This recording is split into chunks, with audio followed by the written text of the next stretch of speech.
Perfecto. Muchísimas gracias por darnos espacio en su tiempo y poder comentar esta situación que parece ya se está normalizando entre nuestros congresistas. Es el pedido justamente de licencia sin goce de haber. Nosotros tenemos el dato específicamente de casi la bancada completa de Renovación Popular del 11 de febrero al 13 de abril. Desde su mirada, doctor, ¿cómo ve esta situación? Porque claro, está, digamos, dentro de lo permitido, de lo reglamentado en el Congreso de la República, pero estaríamos hablando de un número significativo de congresistas que están también dejando de lado su responsabilidad parlamentaria, doctor. ¿Cómo podemos analizar esta situación en un tiempo también bastante complicado para nosotros como peruanos?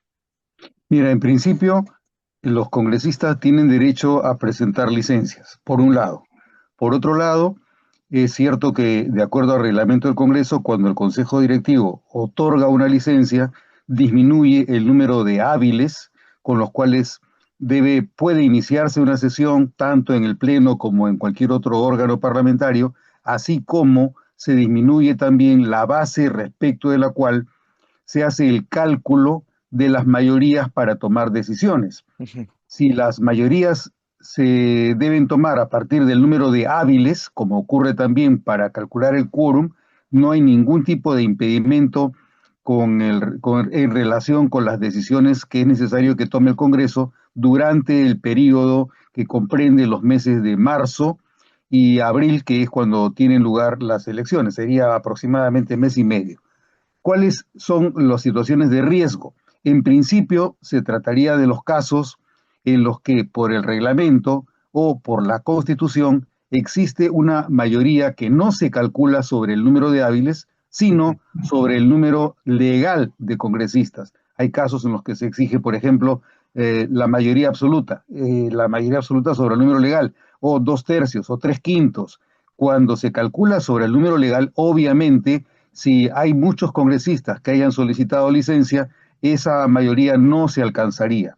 Más allá de esta situación, lo que sí es posible que tenga lugar, no se puede descartar, es que aprovechando que hay determinado número de congresistas que pertenezcan a algún partido político, desde la mesa directiva, cabe que se pongan al debate y votación algunos proyectos que políticamente sean de interés del partido de quien lleva a cabo la conducción de los debates, Ujú. que sea contrario a sus intereses. Entonces se pone al voto un proyecto que sea contrario a los intereses de quienes están ausentes, no se alcanza la mayoría y el proyecto quedaría rechazado. Ese es un riesgo. No quiere decir que eso vaya a ocurrir, pero puede ocurrir. Es posible que ocurra si es que hay interés en bloquear alguna iniciativa que no sea del interés de quien preside la mesa. Esos serían los principales riesgos, pero más allá de todo esto, nada impide que los congresistas presenten licencias. Por lo demás, no es la primera vez que ocurre esto, porque cada vez que hay elecciones, cada 5 años, obviamente los congresistas involucrados o interesados en su reelección van a hacer exactamente lo mismo. Ujú. La diferencia en este caso es que aparentemente el número de congresistas que pretende la reelección es significativamente más alto Sí. que lo que ha ocurrido en periodos anteriores, por un lado. Por otro lado, también es cierto que de los congresistas que pretenden su reelección, la tendencia estadística ha sido que los que se logran reelegir son un número muy pequeño. Entonces, son riesgos que tiene que asumir quien postula al Congreso. Más de que los congresistas tienen interés en realizar sus campañas políticas, no es menos cierto que también existe un número bastante significativo de personal del Congreso Ujú. que, afín a los partidos políticos, sea de Fuerza Popular, de Perú Libre, de Alianza para el Progreso, etcétera, pretenden postular a las elecciones, en cuyo caso la consecuencia sería que las licencias que se otorgue representarán una merma en las labores que eventualmente se requeriría que se lleven a cabo, a menos que esos trabajadores interesados en su elección en los próximos comicios sean personas de confianza, en cuyo caso la diferencia prácticamente será inexistente. Ujú. Y hay casos, doctor, de trabajadores congresales o ex trabajadores congresales que estén ya postulando algún cargo de elección pública. Hasta donde yo sé, aparentemente habría como 90 o 100 trabajadores del Congreso que estarían postulando a cargos en diputados o en senadores. Uno de los casos más notables sería el caso del director general parlamentario, que es afiliado a Fuerza Popular y que ha presentado un pedido de vacaciones desde, me parece que el 15 de diciembre, Ujú. para hacer su campaña en el distrito electoral al cual él está tratando de representar, que es el departamento de Ucayali. El señor Jaime Abensur Pinasco, ¿se refiere usted? Exacto, sí, Jaime Benzur, sí, sí. Ujú. Ahora, vayamos también, doctor, al tema de los trabajadores de los despachos congresales, ¿no? ¿Qué pasa con ellos, ¿no? Porque entendiendo que el congresista está, bueno, en funciones, digamos, o ha pedido ya este permiso, esta licencia sin goce de haber. ¿Qué pasa con estos trabajadores congresales que son parte del despacho justamente del congresista o la congresista? Ellos tendrían que pedir algún tipo de permiso también porque, claro, van a estar cobrando un sueldo por un trabajo que todavía van a tener que realizar cuando su, digamos, su jefe o el responsable del despacho congresal no esté en labores. Bueno, en principio, si se trata de trabajadores de confianza, el problema prácticamente es inexistente. ¿Por qué? Ujú. Porque los trabajadores, si tienen derecho a vacaciones, pedirán que se les otorgue las vacaciones durante el periodo que dure su campaña. Y si no tienen vacaciones a cuenta, obviamente tendrán que pedir una licencia sin goce de haber, en Ujú. cuyo caso no se les va a pagar nada. Entonces, en cualquier caso, no habría ningún tipo de impedimento ni de problema para que los trabajadores de confianza realicen su campaña electoral. Y ellos podrían también sumarse, digamos, estos trabajadores congresales podrían sumarse a la campaña electoral del congresista para el que él trabaja.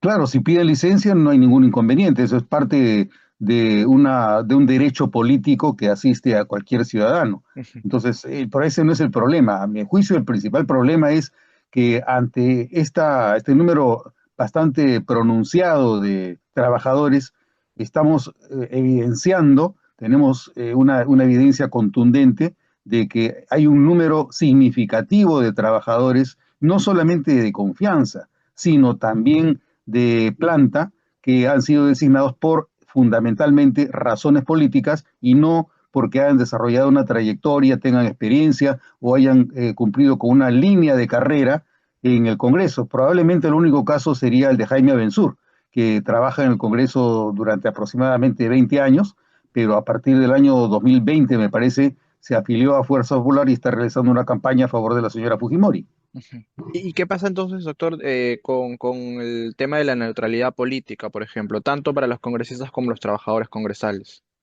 Si se trata de personal que trabaja para el Congreso, que es trabajador del servicio parlamentario y no de confianza, sería obviamente una interdicción en el cumplimiento del principio de neutralidad y de imparcialidad.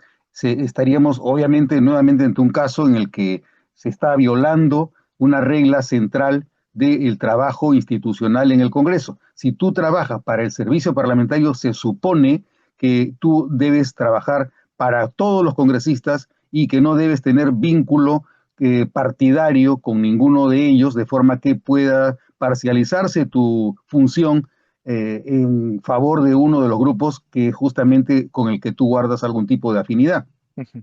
Doctor, y viendo ya un poco más quizás a lo social, ¿no? O a la visión, a la vista que tiene de esto la ciudadanía, que es una ciudadanía también que no tiene índices altos de aprobación para con el Congreso. De hecho, son los altos, los índices más altos en la historia, creo yo, del Congreso de la República de desaprobación, claramente. Pero es un pueblo que le pide al Congreso justamente trabajar y tal parece que es un Congreso que se desentiende un poco de su responsabilidad congresal para empezar ya en una campaña electoral, ¿lo podríamos interpretar quizás así?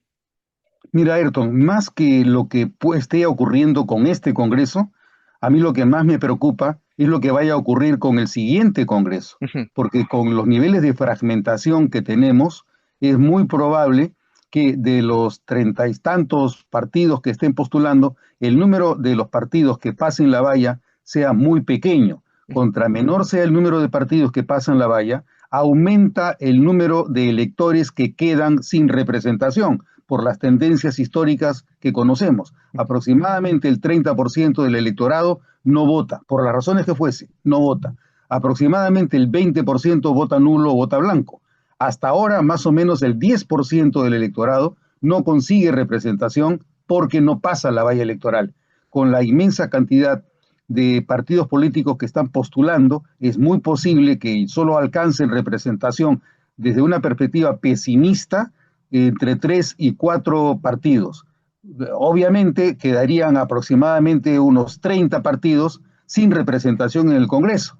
Entonces, tendrías un Congreso a partir del año 2026 en el que el número de electores que quedan sin representación podría fácilmente llegar al 70% del total de nuestra población electoral. Entonces, si viene una encuestadora de opinión y le pregunta a las personas si aprueban o no aprueban el Congreso, considerando que el 70% carece de representación, es muy probable, matemática y estadísticamente, que las personas a las que se les pregunte serán personas que al responder responden desde su posición como no representados. Obviamente, la consecuencia será que las encuestas de opinión mostrarán una magnitud significativa de desaprobación a partir del año 2026.